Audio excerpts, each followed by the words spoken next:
The bitter wind whistling through the towering pines of Olympic National Park carried an ominous message, one that would drag me, Gideon Marwood, a dedicated ecologist, into a web of lies and retribution I never anticipated. Before we delve into this compelling narrative, share your location in the comments below. And if you find yourself drawn into this tale, don't forget to subscribe for more stories like this. I'm Gideon Marwood, pushing 38, a forest ecologist based in the rolling hills of Asheville, North Carolina. My life revolves around researching woodland ecosystems, finding solace in the whisper of leaves and the earthy aroma of moss. For 10 years, I've been married to Serena, a brilliant 35-year-old marketing strategist specializing in ecotourism ventures. She's captivating, with lustrous chestnut hair and a magnetic smile that could persuade anyone, her charisma drawing people in like moths to flame. We've made our home in a snug house on the town's outskirts, where I nurture young trees while she crafts digital campaigns from her home office. Our life seems idyllic, but there's always been tension with her family.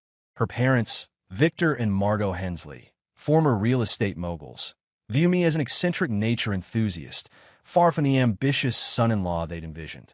My 19-year-old daughter Talia, from my previous marriage, studies at a university in Oregon, her regular messages and calls providing warmth in my daily routine.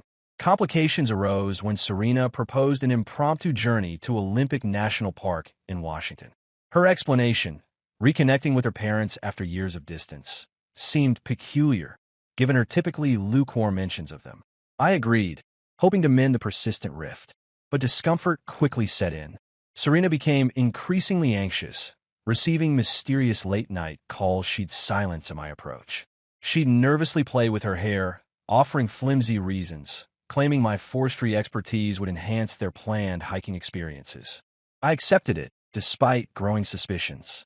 Her packing choices raised eyebrows, formal silk tops, and high heels instead of hiking attire. One night, I glimpsed her messaging in our dimly lit kitchen, catching sight of a mysterious text, reading all set for the big reveal before she hastily locked her phone. I dismissed it as anxiety, but my instinct screamed otherwise. We journeyed to Seattle before venturing into Olympic's untamed wilderness, where towering firs and mist-shrouded valleys usually brought me peace. Victor and Margot awaited our arrival, an upscale lodge nestled deep within the forest, its polished wooden structure and glass walls overlooking a tranquil lake. Their reception was cold. Victor offered a curt nod, while Margot managed a thin smile, their gazes passing through me as if I were invisible. Serena radiated an unusual intensity, her laughter carrying a sharp edge as she guided me inside, leaving me wondering if she was merely performing the role of the dutiful daughter. I clung to this rationalization until dusk, when I ventured out to immerse myself in the forest stillness, pine needles crunching beneath my boots. That's when reality shattered. Rounding a curve near the lodge's garden, I stopped dead in my tracks. There stood Serena beneath a glowing lantern, arm intertwined with a stranger's, a tall man in an expensive jacket who wore an easy, confident smile. Jasper Cade, she called him, her voice intimate and warm, nothing like the detached tone she'd used when mentioning him as a business contact. Hidden behind a cedar, my heart pounding, I caught fragments of their conversation carried by the evening breeze. They discussed an ambitious resort development, planning to carve through Olympic's pristine wilderness for profit. Jasper laughed about eliminating unnecessary obstacles meaning me. Serena agreed with chilling certainty, revealing that bringing me here was meant to facilitate a clean break. My legs weakened as the air turned frigid in my lungs. Devastation engulfed me, a searing mixture of betrayal and shame burning through my chest. I watched helplessly as my wife of 10 years conspired with this polished predator, plotting my removal as if I were insignificant. Unnoticed by the conspiring pair, I retreated to the parking lot, my steps leaden. Inside the rental car, the engine's rumble masked my uneven breathing as I drove into the darkness, the forest becoming a blur.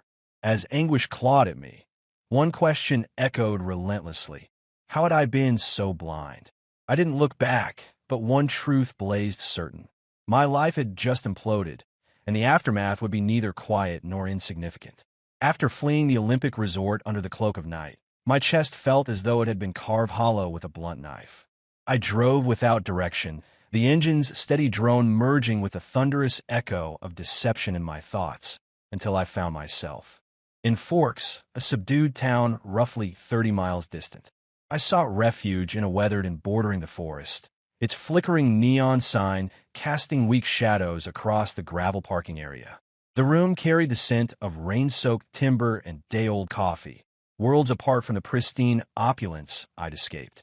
I let my bag fall onto the creaking mattress and remained there, eyes fixed on the deteriorating wallpaper, allowing the crushing weight of their words to wash over me like a violent tide. The darkness seemed infinite. I dissected each moment of that evening repeatedly, but my mind wandered to the preceding months, hunting for warnings I'd overlooked. Serena's office hours had grown increasingly irregular, justifications becoming more fragile as weeks passed. A new perfume had appeared on her clothing, something crisp and luxurious, its scent lingering long after she'd come home. I recalled discovering a discarded dinner receipt from Charlotte in her coat of city she had no business visiting, but I dismissed it as work-related. Now these memories gnawed at my consciousness, each one embedding itself like a thorn beneath my skin. I had chosen not to see, and this willful ignorance now fed a smoldering rage beneath my grief. Rest eluded me, driving me to venture down to the inn's modest lounge, a sparse space furnished with mismatched seating and a worn wooden counter. Rosa Delgado, working the night shift, stood behind it, polishing glassware with cloth. Her dark hair was pulled back neatly, and her penetrating gaze seemed to read my soul. Without prompting, she offered me tea, her silent compassion becoming my anchor. I expressed gratitude, and we drifted into comfortable conversation about the surrounding forest, her voice gentle yet unwavering. She mentioned an uptick in unusual visitors, affluent types who stood out from the typical outdoor enthusiasts and retirees. Then she hesitated, her expression growing focused as she leaned in closer. She spoke of a recent guest, a tall, refined man who'd secured an upscale condominium in Seattle, introducing himself as Jasper Cade. My insides clenched as she recounted his boasts about a transformative regional project and how he'd reserved the space for himself and a woman he referred to as his partner. That word, partner, struck me with the force of a physical blow. My fingers clenched the counter's edge until they blanched as Rosa continued her revelation. She described overhearing him during a late-night phone conversation, his voice hushed but intense, confirming that everything was arranged and the final loose thread would soon be eliminated. Though the meaning had escaped her then, watching my expression now, she connected it to my situation. Her revelation lingered in the space between us, weighted with dark possibilities, sending an icy tremor down my back. This wasn't merely infidelity. It was something more sinister, a calculated scheme where I was merely an obstacle to be removed. The condo, the project, the loose end, everything pointed toward something far more malevolent than I'd initially conceived. My trembling hands betrayed my composure as I expressed gratitude for Rosa's candor, promising to honor her discretion. Before retreating to my room, my simmering anger now transformed into a burning rage.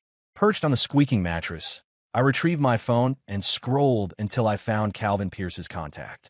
He was a trusted friend from university days, now working as a forest conservation specialist in Seattle, someone I hadn't contacted in years, but whose unwavering loyalty remained certain.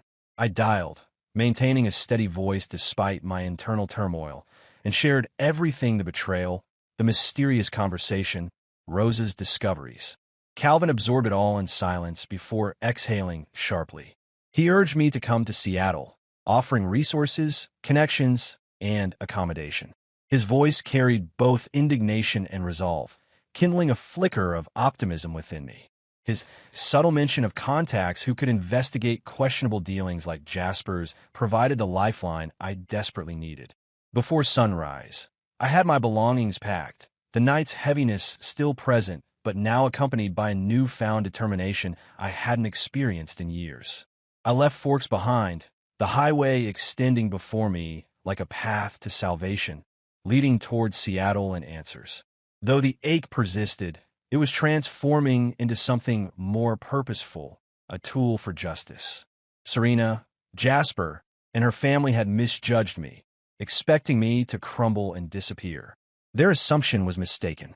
As dawn broke across the horizon, I gripped the steering wheel with renewed purpose, recognizing this as merely the opening chapter.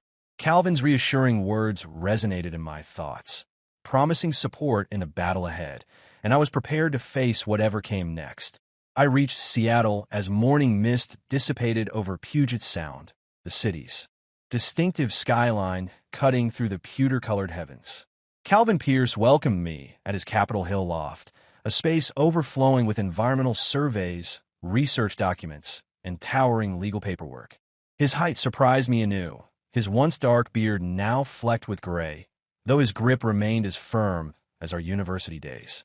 Without preamble, he guided me inside, serving coffee potent enough to resurrect the deceased.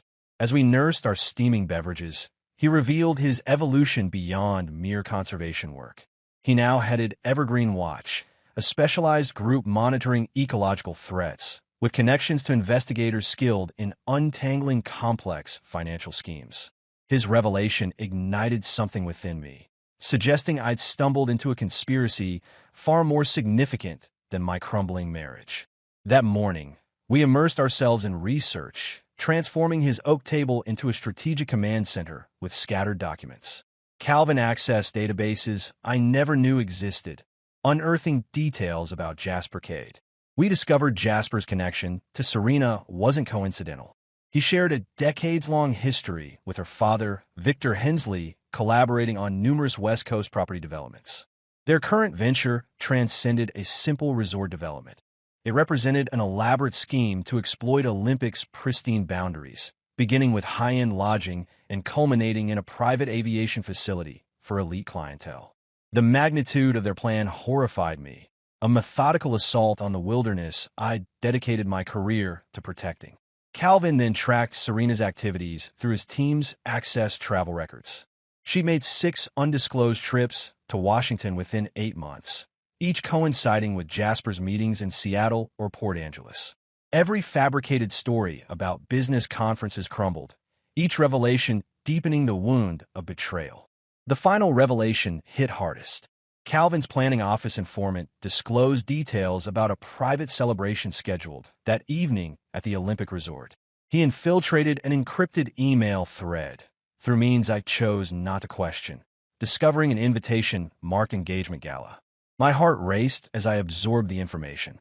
Serena and Jasper were hosting, with Victor and Margot featured as guests of honor. The schedule mentioned toasting new beginnings, with hints of a special announcement.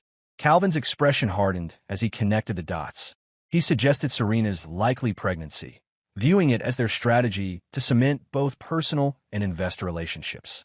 The thought of her carrying his child, flaunting it while I remained legally bound to her, transformed my insides into a tempest of fury. I couldn't remain stationary after this revelation. I persuaded Calvin to navigate us back to Olympic, enduring a 2-hour journey through serpentine roads and thickening fog. He had access to a friend's cabin near the resort, offering us an inconspicuous vantage point for observation. We concealed our vehicle beneath a dense canopy of cedars, surrounded by the potent aroma of pine needles and moistened soil, before trekking to an elevated ridge overlooking the resort's central pavilion.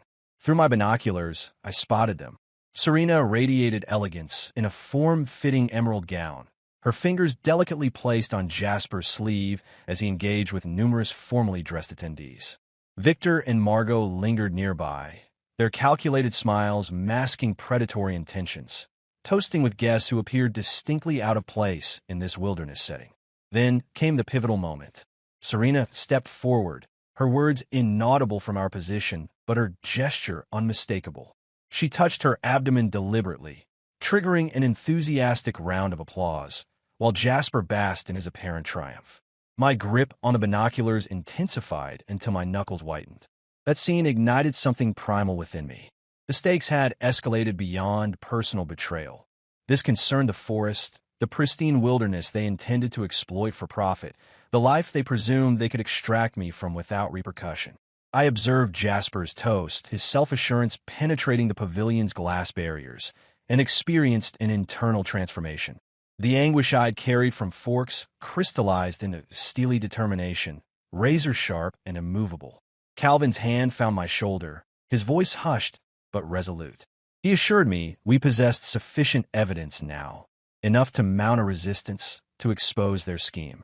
I acknowledged silently, my mind exploring possibilities previously deemed unthinkable. They assumed victory, expecting me to dissolve into obscurity like a discarded pawn.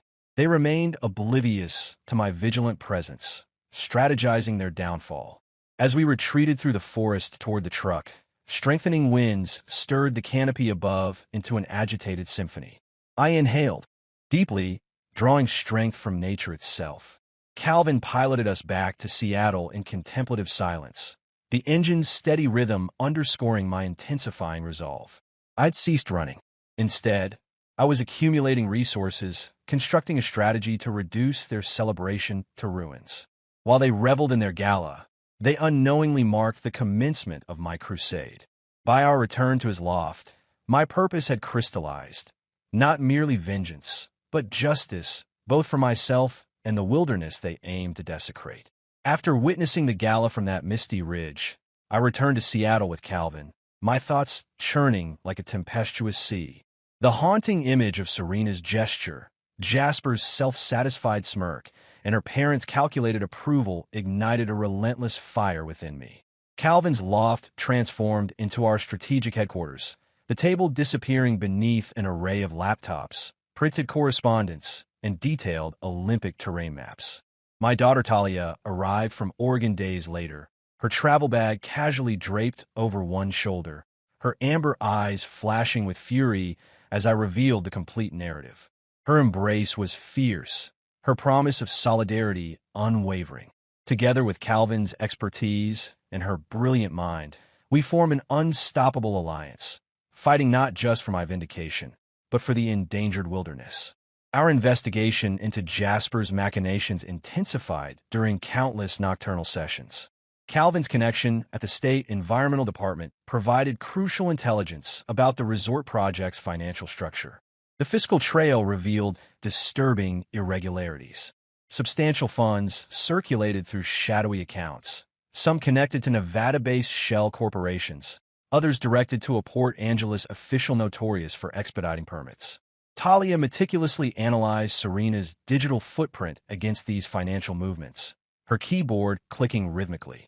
She revealed a suspicious correlation between monetary transfers and Serena's posts, celebrating eco-conscious retreats across Washington.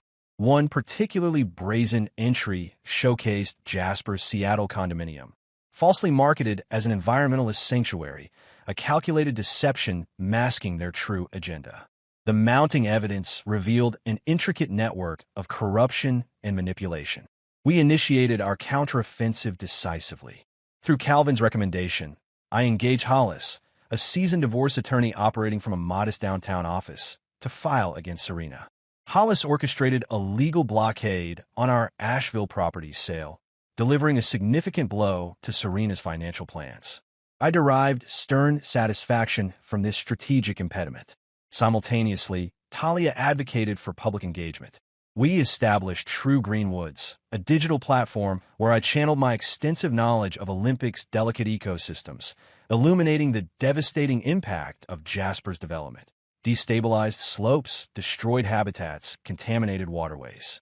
My articles detailed the forest's intricate ecological balance, incorporating subtle references to personal betrayal, fueling my campaign, engaging readers without full disclosure. Talia contributed stark visual evidence from Oregon's clear-cut zones, foreshadowing Olympics' potential fate. The platform gained rapid traction, attracting passionate support from environmentalists and community members in the comment section. The strain began to manifest visibly. Calvin's network reported growing disquiet among Jasper's financial backers, with murmurs of setbacks and heightened regulatory oversight impeding their progress. Then, during a rain-soaked afternoon, Serena's message illuminated my phone screen. She proposed a meeting at a coffee shop near Pike Place Market, suggesting an amicable resolution. I studied her text, her audacious proposition kindling an icy rage within me. Despite Hollis's caution about potential manipulation, I recognized a chance to assess their vulnerability. I accepted, arriving at the bustling establishment with Talia strategically positioned nearby, her camera inconspicuously poised to document any suspicious behavior. Serena occupied the seat opposite me, her bearing tense, her gaze frequently darting toward the exit. Her designer coat barely concealed her pregnancy, and she spoke tersely about equitable asset division if I ceased my campaign. Her words projected artificial composure, but I noticed her quivering hands and averted eyes when True Green Woods entered the conversation. I inclined forward, maintaining a measured, quiet tone. I clarified that negotiation wasn't my purpose, revealing my knowledge of their bribery scheme, shell corporations, and her blog's calculated deceptions. Color drained from her features, momentary terror fracturing her facade as she stumbled through claims of misinterpretation. I interrupted her, declaring that both the forest and I merited better than. Her avarice. Rising from the table, leaving her untouched coffee behind, I stepped into the light rain. Talia rendezvoused with me a block away, her footage capturing Serena's frantic texting and crumbling poise post-departure. This encounter confirmed their destabilization, finally shifting the advantage to our side. Back at headquarters, Calvin's satisfied expression accompanied his review of surging blog analytics. He confirmed we'd sufficiently disturbed their operation, forcing Jasper's team into a desperate scramble to contain breaches we hadn't yet exploited. Talia prepared tea, her silent satisfaction permeating the space, while I acknowledged my internal transformation. The defeated man who departed that resort weeks earlier had vanished, replaced by a determined fighter poised for victory. The foundation beneath Jasper and Serena's empire quaked, and I intended to maintain pressure until it completely fractured. As darkness descended over Seattle, I observed raindrops trailing down the window pane, cognizant that our next move would prove decisive. The commotion surrounding True Green Woods intensified following my confrontation with Serena, rippling through digital platforms and local media outlets. Calvin discovered information about an upcoming conservation conference in Portland, where Jasper and the Hensleys would present their resort plans to potential investors. Located 3 hours south, this gathering presented our perfect opportunity to confront them directly and expose their deception. With Talia's agreement, we embarked in Calvin's truck, our determination palpable as we traversed Oregon's rain-drenched roadways. The Portland Convention Center, a modern structure amid towering glass buildings, welcomed us with its characteristic dampness, its entrance bustling with professionally dressed attendees. We managed to infiltrate the event using counterfeit credentials sourced through Calvin's connections. When Jasper took center stage during mid-morning, he delivered a polished presentation about eco-friendly luxury, displaying pristine renderings of cabins against Olympic's verdant landscape. I seized my moment during the applause break, rising with unwavering determination despite my racing heart. My voice resonated through the space as I challenged his misleading data, highlighting erosion concerns and overlooked endangered species. Displaying Talia's photographs on my tablet, I revealed the devastating environmental impact of comparable developments, watching the audience's demeanor shift noticeably. Jasper's confident expression wavered, his eyes meeting mine with initial recognition followed by unmistakable rage. Though he attempted to discredit me as an insignificant critic, I persisted, referencing our discovered public records and alluding to questionable financial practices without revealing our full investigation. The investors grew visibly unsettled, engaging in hushed consultations with their associates, confirming we'd successfully sowed uncertainty. Following the presentation, Jasper confronted me near a service entrance, his professional demeanor replaced by barely contained fury. He invaded my personal space, his coffee-tinged breath carrying threats of unimaginable consequences if I didn't withdraw. I remained steadfast, declaring that neither the forest nor I would yield to his intimidation. His response came with a menacing smirk and cryptic warnings about swift retribution before he stormed past. Talia discreetly captured the entire exchange on her phone. Though slightly unstable, the footage was incriminating. We departed the summit energized, with Calvin expressing confidence about destabilizing their entire scheme during our return journey to Seattle. However, Our sense of achievement crumbled that evening when Rosa Delgado called in distress, revealing she'd been apprehended by resort security while gathering evidence of Jasper's illicit payments to a county official. Her arrest and the implications of her brave actions weighed heavily on my conscience. Sleep eluded me as remorse over Rosa's predicament consumed my thoughts. Her courageous assistance and unwavering trust in me had led to her imprisonment, while Jasper consolidated his position. At daybreak, Calvin and Talia stood beside me, their expressions reflecting both gravity and resolve. We meticulously examined the documents Rosa had managed to extract before her capture, a dossier containing evidence of international money transfers, falsified permit documentation, and a crucial memo for Victor Hensley pledging Jasper a share in upcoming property transactions. The evidence was explosive, capable of destroying their operation if strategically deployed. Taking a calculated risk, I passed the documentation to a Seattle Times reporter known to Calvin, a journalist renowned for exposing corruption. Her guarantee of front-page coverage signaled a turning point in our favor. Jasper's response was swift. Within 48 hours, Hollis informed me that Serena's legal team had requested an urgent conference, proposing to resolve the divorce proceedings if I suppressed the exposé. We convened in a Stark office overlooking the waterfront, with Calvin and Hollis as my steadfast supporters. Serena maintained a rigid posture, her pregnancy visible beneath her gray attire, while Jasper towered nearby, tension evident in his clenched jaw. Victor and Margot occupied the table's periphery, their usual polish showing signs of wear. They presented various offers: complete ownership of the Asheville property, monetary compensation desperate to silence me. I listened patiently before revealing Rosa's dossier, watching their complexions pale. My ultimatum was clear: withdraw from Olympic, ensure Victor's retirement, secure Rosa's freedom, or face tomorrow's headlines. The room fell silent, their attorneys scrambling for alternatives, but Serena's expression betrayed their defeat. Following extensive negotiations marked by clenched jaws and heated exchanges, they conceded. Hollis immediately drafted the agreement, securing my property, terminating Jasper's development, and scheduling Victor's resignation announcement. Calvin leveraged his connections to facilitate Rosa's release, reducing her charges to a minor violation with a fine I willingly covered. Departing victorious yet troubled, I couldn't ignore Jasper's parting glare promising revenge, nor Rosa's tearful gratitude that underscored the battle's toll. Talia embraced me, celebrating our success, but I recognized the deep-rooted impact of this conflict. As we returned to the loft through the city's illuminated streets, I steeled myself for whatever challenges lay ahead.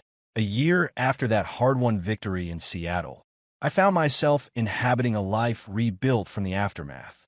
The Asheville house, heavy with memories I couldn't shake, was sold, and I settled into a simple cabin on Seattle's periphery, where wilderness beckoned from my doorstep.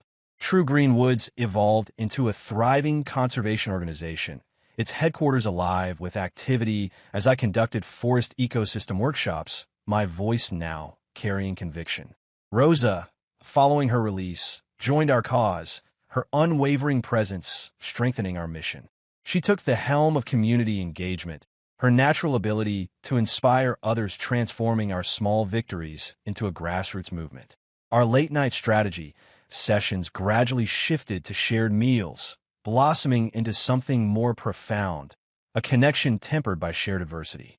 One misty morning beside Lake Washington, I asked for her hand, and her gentle but resolute acceptance brought me a serenity I'd forgotten existed. Jasper's empire crumbled swiftly in the wake of our agreement. The Seattle Times expose devastated his reputation, sending investors scrambling and reducing his grand resort plans to a cautionary business tale. He resurfaced later with a letter to our office, his unsteady handwriting filling a plain envelope. He proposed collaboration on small-scale environmental projects using his remaining land holdings, claiming transformation through loss. Reading it alone, I felt conflicting waves of skepticism and unease. While Calvin advocated destroying the letter, his mistrust unwavering, Rosa recognized potential for redemption. I agreed to a meeting at a Tacoma diner beneath overcast skies. He occupied a corner seat, visibly diminished, his former swagger replaced by resignation. His talk of restoration and forest preservation rang hollow, his gaze concealing something indefinable. I cautiously agreed to a trial project, maintaining distance despite our handshake. News of Serena reached me through scattered rumors and a brief message from Hollis. Her marriage to Jasper dissolved amid legal battles and public disgrace, leading her to seek refuge in Boise, Idaho. There, she raised her child alone, her once vibrant blog reduced to sparse updates about single parenthood. Her downfall brought me no satisfaction, only a distant sadness for the woman I once cherished, now transformed by her decisions. Victor retreated to a Tucson condominium, his health declining, while Margot withdrew from society, their influence fading to memory. The forest they'd targeted remained pristine, its untouched state validating our struggle, though I witnessed the toll in Rosa's occasional haunted expression and Talia's protective concern for my well-being. One brisk autumn morning, a mysterious package arrived at the cabin, bearing no return address, just a simple wooden box secured with a brass clasp. Within lay an elegant silver compass, its needle unwavering, delicately inscribed with the words, "To find your way when the path is lost." A note fluttered out, penned in Serena's distinctive handwriting, explaining she discovered it in an antique store, a gesture of reconciliation from a life she'd misinterpreted. I held it pensively, the gift awakening dormant memories, before placing it on the mantel, uncertain whether it represented genuine remorse or calculated manipulation. Rosa observed quietly, her eyes compassionate, reminding me that I needn't hold onto it, for I'd already discovered my true direction. Though she spoke truth, I kept the compass, a silent testament to a journey weathered. Talia flourished professionally, armed with her degree, now directing a youth conservation program in Oregon, her conversations brimming with tales of muddy expeditions and enthusiastic young naturalists. Calvin found happiness with a botanist he'd encountered an environmental rally, their shared home a verdant sanctuary near ours. Rosa and I exchanged vows in an Olympic forest clearing, surrounded by a small gathering beneath majestic pines, her dress understated, her joy luminous. The surrounding forest stood intact, a testament more precious than vengeance. Yet Jasper's presence lingered like a shadow, his initial project underway, but troubling reports emerging of suspicious deliveries to his location, materials absent from our agreements. One evening, I drove by, scanning through the trees, discovering crates marked with cryptic codes, sending an uneasy chill through me. Consulting Calvin, we resolved to maintain vigilance, realizing our struggle might not be entirely concluded. The fallout taught me hard truths. Serena and Jasper paid for their greed with isolation and ruin, while I found strength in the ashes, a life rooted in what mattered. From betrayal came clarity, a lesson that pain could build something enduring if you held fast. As I stood on my porch, the dawn light spilling over the canopy, I knew I'd turned a dark chapter into a legacy. The journey today has come to an end. Did you find this ending satisfying, or did it catch you off guard? Let us know how you feel right below. If you love this story, don't forget to drop a like and subscribe so you won't miss the next adventure. Thanks for sticking with us, and see you in the next tale.